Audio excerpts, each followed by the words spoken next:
Take a minute now and stretch. If you're seated on the floor and you would like to move to a chair, you're welcome to do so. If you're cold, this would be a time to get a blanket from the closet. And look around the room, see who's here, share a smile, your fellow meditators here.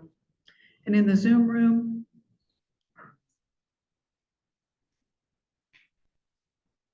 I'll do a sound check online. Are we still good for sound online? Are we good for sound in the room? Great.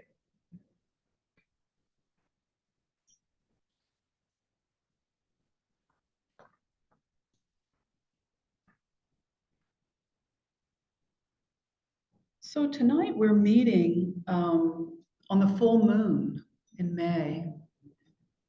It's a pretty auspicious time. In the old Farmer's Almanac, starting in the 1930s, they began to report on indigenous American tribes' names for the full moon. And May is known as the flower moon because of the abundance of flowers that appear all across North America at this time. There's something so sweet and comforting about most of these names. I think there's also a blood moon. I'm not sure what that one's about. It made me think of Killers of the Flower Moon, the recent movie that won so many awards. And it's sort of ironic given the subject for tonight's talk. And I'll get to that in a moment.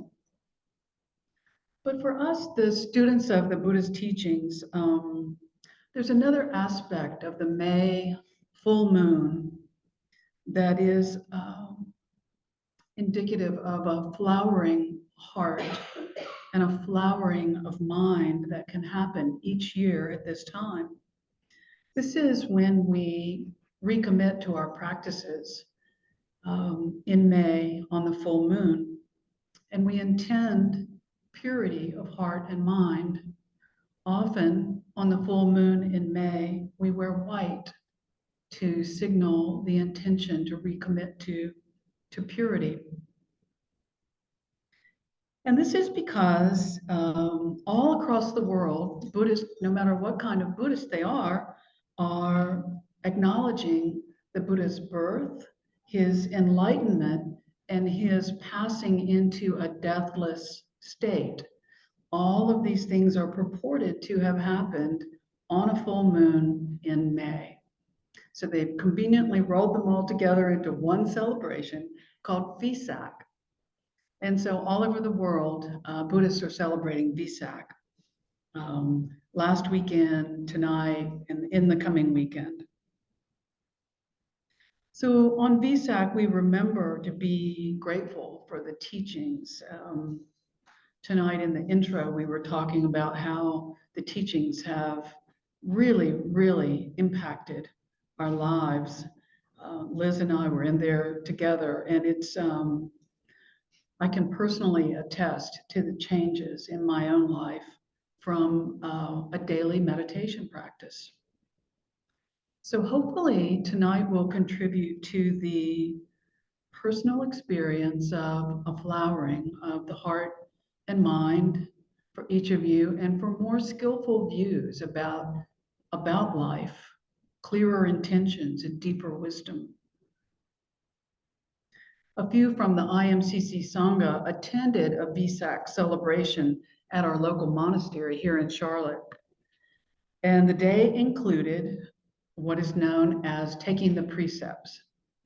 And so scattered around the room are some sheets of paper that have what are called the refuges and the precepts. And so I have a couple extra, and I'm hoping that you guys are going to share. Here's 2 extra. And online, you're probably familiar with the refuges and the precepts, but if you do want this handout, you can email me and I'll send it to you. So a precept is simply a vow. If you'll look at the bottom part of the sheet, to practice with recommended instructions or to practice a specific kind of training. It's basically a teaching in a nutshell. And you'll notice that most of the precepts are found in every spiritual tradition, pretty much across the board. In our tradition of Theravada, we often take 5 precepts when we come together, especially if we're practicing for several days, if we're in a residential retreat and we're basically living together for days or weeks or sometimes months. And we need to create a safe container so that we can just focus on our practice and we don't need to worry about any funny business, right? Like people stealing our things or people flirting with us or people, acting like people. So about the precepts, we take 5, but in both the Theravada and Mahayana traditions, ordained monks and nuns observe about 250 precepts. And the nuns, such as our own Aya Sudama and her sisters, follow more than 300 precepts. It's really quite complicated if you ask her about it. It's quite a commitment. So we have 5, not a problem, right? And even though these 5 precepts don't actually exist as a list in the earliest teachings of the Buddha, they have come to be compiled and accepted as a basis of Buddhist ethical training. And they can easily be found scattered all throughout the teachings in different parts of the Pali Canon, which is where we draw most of the teachings from. They're also found in the Eightfold Path, which is one of our most important teachings. And the Eightfold Path begins with the instruction in ethical behavior. So that's where we always come back to, and we always start, is we just start by cleaning our own house, right? We get ourselves in order. That's enough of a challenge, before we start looking at other people and pointing fingers, right? So some practitioners say these precepts daily, and the 5 precepts are, I undertake the training to refrain from killing or harming living beings. I undertake the training to refrain from stealing, taking what is not freely given. I undertake the training to refrain from sexual misconduct. I undertake the training to refrain from lying and unwholesome speech. And I undertake the training to refrain from alcohol and other intoxicating drugs and abusing those substances. So tonight we're just going to take a look at the first precept of refraining from killing living beings. And you might think, well, I've got this one. I'm not very likely to murder anyone. And hopefully that's true.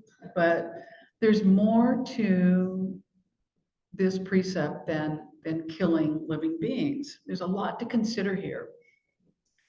Harming a living being could refer to consuming meat.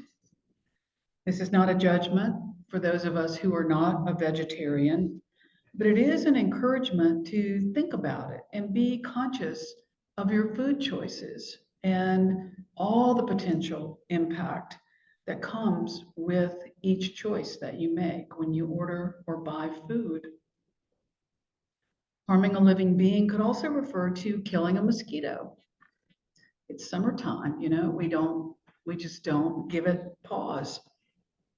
Or a roach. How many of us pause to bless a roach when it runs across the kitchen floor? Or a snake. We have an instinctual reaction to snakes.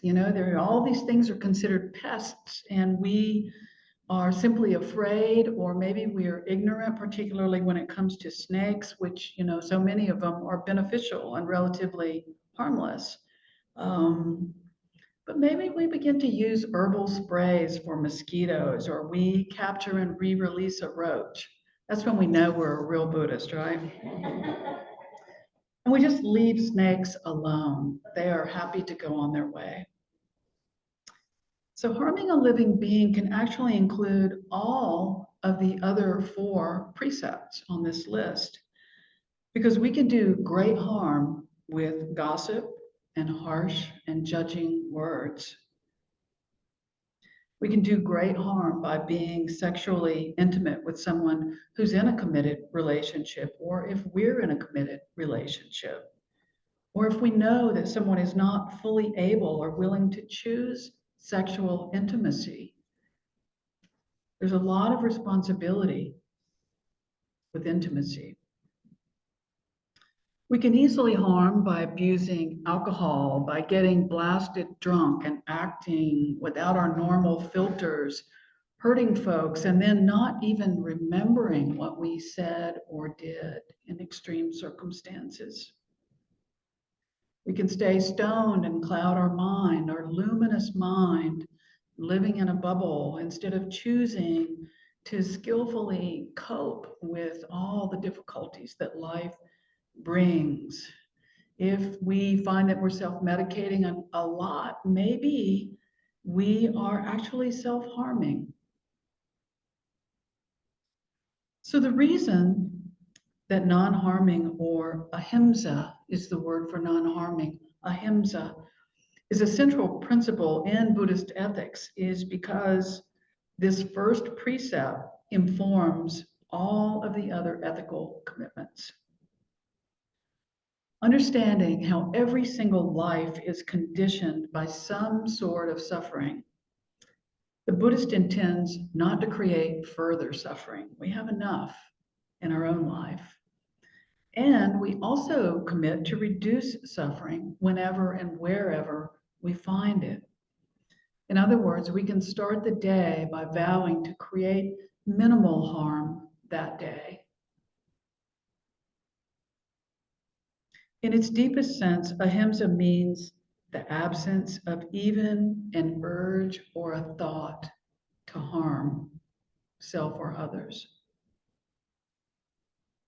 Recently, in a Dharma talk that Debbie George gave, we heard about taking up the everyday challenge of living peacefully in the environment, of basically not killing the earth.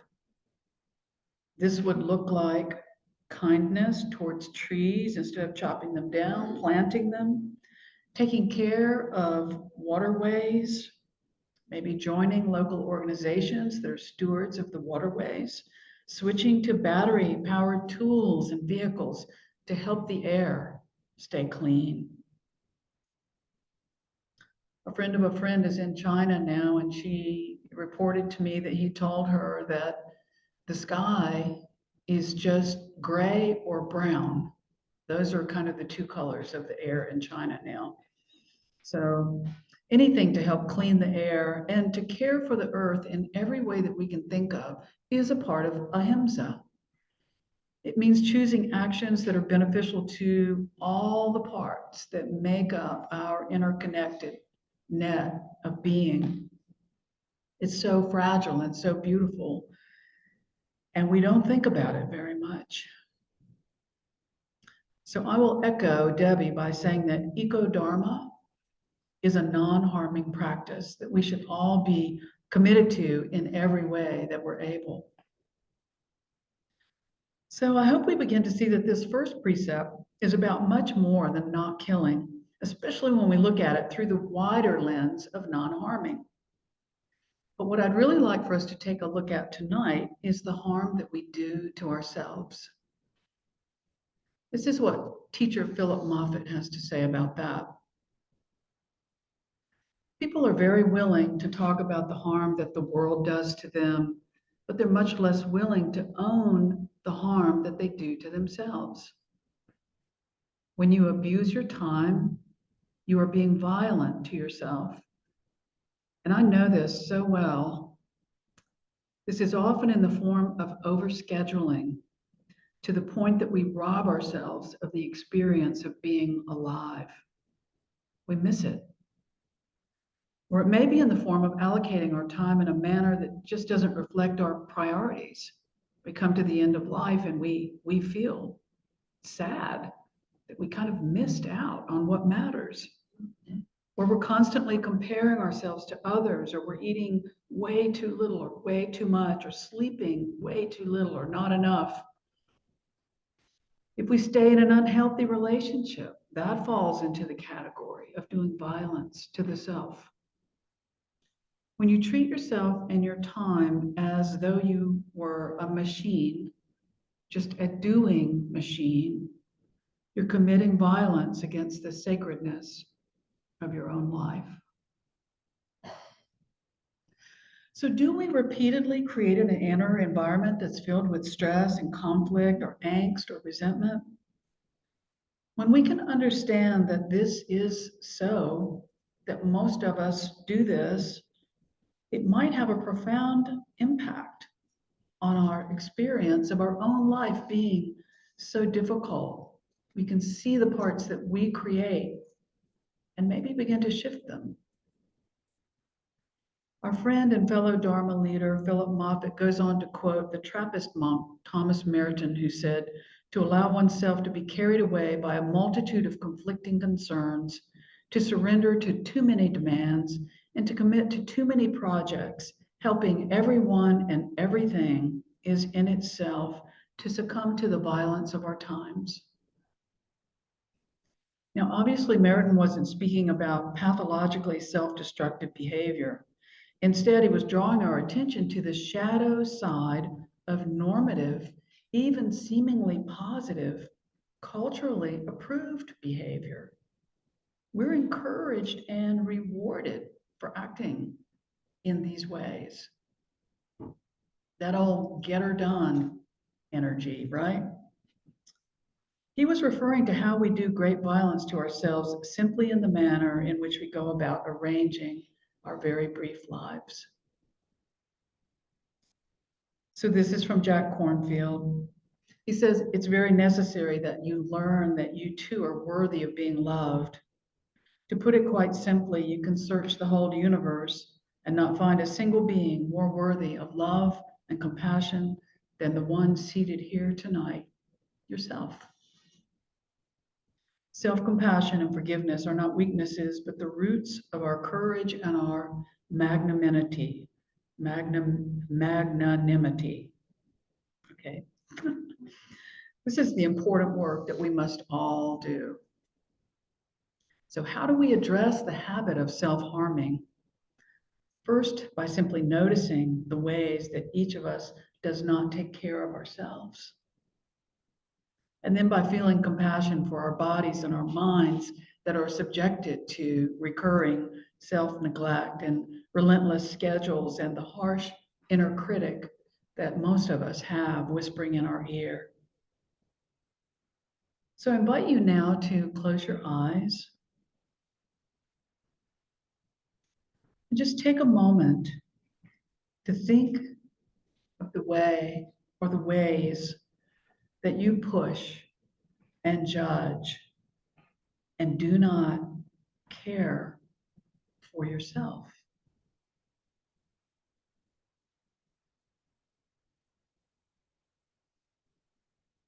I encourage you to think of this in a kind way and not a judgmental way.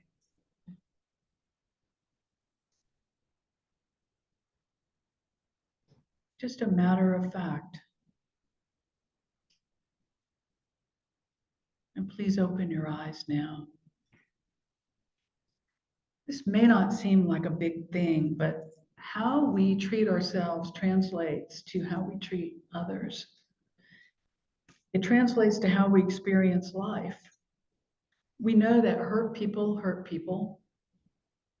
And most of us have our needs met. Most of us, our cups are running over with food and material goods and opportunities. So we really can relax a little bit, maybe a lot. Look at the folks you most admire and notice how they structure their lives. Notice maybe that they have healthy boundaries in relationships, that they have good habits around their food choices and how much they eat. And you might notice that they get plenty of movement and exercise, and their commitment to a spiritual practice might be obvious. Taking time to regenerate and to rest is something you might notice. Um, this, my friends, is the practice of creating harmony in your own life. From this harmonious place springs a person who's mentally and physically balanced, happy, and encouraging others to be healthy and happy. Much acceptance lives here. These practices create a person who has the energy and the time to care for others because they practiced caring for themselves. They have much to share. Non-harming comes naturally because it has been practiced when we're alone and we can do whatever we choose to do. We all have the potential for this Buddha nature. And after practicing with mindfulness, non-harming becomes simply integral to our daily life. It's natural. So let's close tonight with the words from co-founder of Insight Meditation, Joseph Goldstein, who just had his 80th birthday. And this is from his book, A Heart Full of Peace. Joseph says, the commitment to ethics and to non-harming is a source of tremendous strength, simply because it helps to free the mind from the remorse of having done unwholesome things. Freedom from remorse leads to happiness. Happiness leads to deeper, easy concentration. And concentration brings wisdom. Wisdom is the source of peace and of freedom in our lives. Thank you so much for listening tonight. I hope that this talk is beneficial and it's encouraging that when you wake up in the morning, you'll think of a way to be kind to yourself. You know, for me, I recommitted to my yoga practice. So it can be a little thing, but choose it. I hope you choose it. Thank you.